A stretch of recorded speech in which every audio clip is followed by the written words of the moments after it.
Je m'appelle André Sarfati, je suis généraliste chez Livy depuis maintenant 5 ans. J'ai commencé chez Livy au décours de l'épidémie de Covid. Et donc j'ai découvert la téléconsultation. À savoir que, étant moi au cabinet, on m'a parlé de la téléconsultation. J'ai trouvé que c'était complètement stupide. Je me suis dit comment on pouvait soigner, accompagner un patient alors qu'on a appris depuis des années, l'université n'a rien arrangé à tout ça, qu'il fallait un examen clinique par exemple pour soigner des gens. 5 ans après, je pense exactement le contraire. Regardez déjà le motif de la consultation, puisque dans Livy, nous voyons défiler dans le dossier médical la raison pour laquelle, ou les raisons pour lesquelles les gens consultent.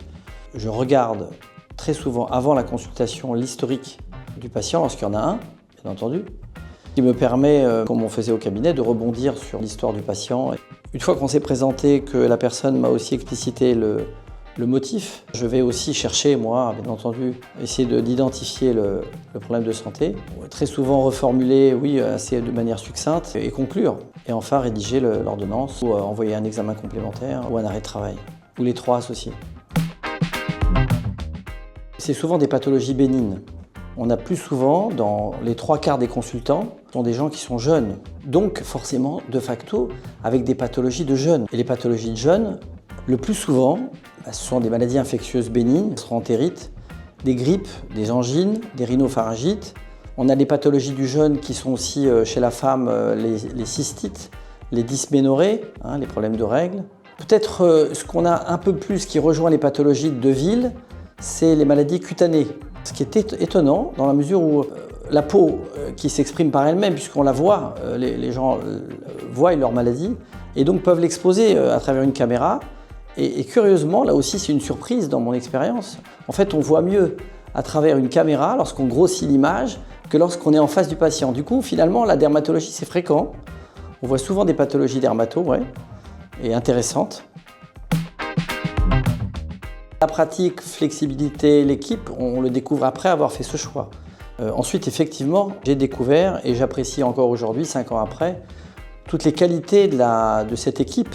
Alors, quand on parle de flexibilité, effectivement, on parle de travailler quand on veut, d'où on veut, combien on veut. Alors ça, c'est quelque chose qu'on ne connaissait pas quand on avait notre cabinet. La réponse est oui.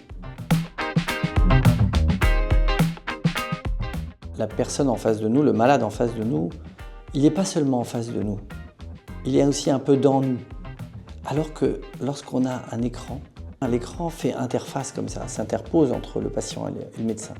Et du coup, finalement, on ressent moins, j'allais dire de prégnance, on sent moins de présence. Et il me semble que le médecin téléconsultant, il me semble qu'il est plus protégé. Donc il vit plus confortablement, je pense, la relation médecin-malade. J'ai toujours eu de très bonnes relations avec les gens qui travaillent à Livy. Ça m'a interrogé ça. Je me suis dit, qui est le recruteur? Qui sont ces gens qui font appel à des gens qui ont un esprit humain, qui parlent, qui sont réactifs, qui viennent nous aider pour des problèmes techniques ou autres, et qui le font de manière vraiment, j'allais dire, efficace. Vraiment. Alors, travailler dans une équipe où il y a de l'humain, quand on est médecin généraliste depuis plus de 40 ans, donc oui, je vais recommander Livy. Et c'est une des raisons pour laquelle je ne quitterai pas Livy jusqu'à présent, bien que, comme je vous le disais tout à l'heure, on est très sollicité de partout. Je leur demande de voir pour croire. De la même manière que moi, je n'avais pas cru, comme je vous disais au début de l'entretien, comment peut-on soigner des gens avec un téléphone portable? Maintenant, j'y crois dur comme fer.